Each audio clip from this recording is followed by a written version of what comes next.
மேடையில் இருக்கும் அனைத்து பெரியவர்களுக்கும், இங்கு வந்திருக்கும் கேபி சாருடைய அனைத்து ரசிகர்களுக்கும் என்னுடைய மனமார்ந்த நமஸ்காரம்.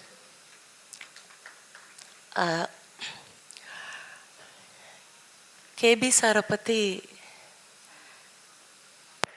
பேசுறதுக்கு, குருவை பற்றி பேசுறதுக்கு எதுவும் இல்லை.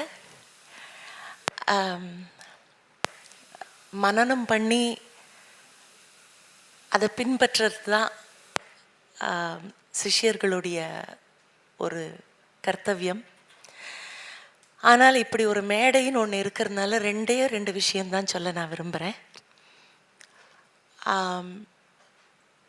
அவரோட ஆட்டிடியூட் ஆஃப் எல்லோரும் சூழ்நிலை கைதிகள், அந்த ஆட்டிடியூட் எனக்கு ரொம்ப பிடிக்கும். அப்போ யாரும் ஜட்ஜ் பண்ணுற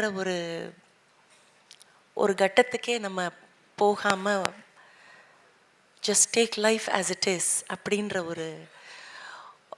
அப்படின்ற பாடம் எனக்கு கேபி சார்ட்டேருந்து வந்தது. ஒரு குரு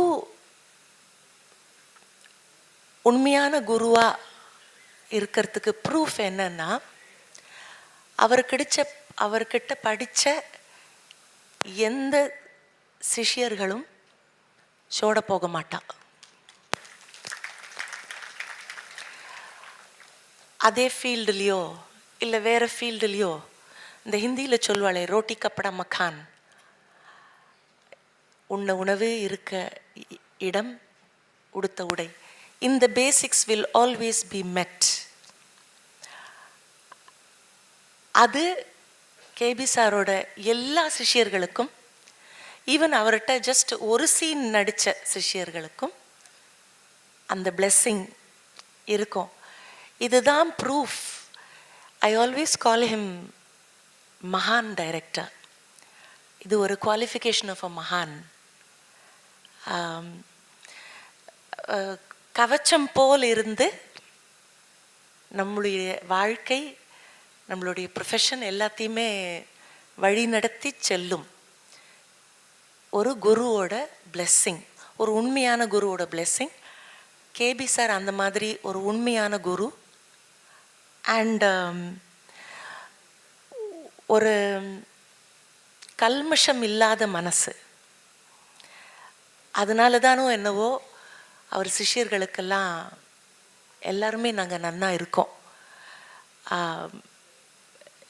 அந்த விதத்தில் எனக்கு பெரிய அதிர்ஷ்டம் என்னென்னா,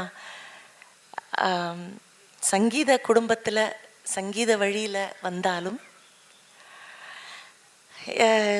ஒரு ரொம்ப முக்கியமான ஒரு தருணம் என்னோடய வாழ்க்கையில் எனக்கு ஒரு இன்னொரு குருவாக வந்து என்னை தடுத்தாட்கொண்டவர் கேபி சார் அவர்கள்.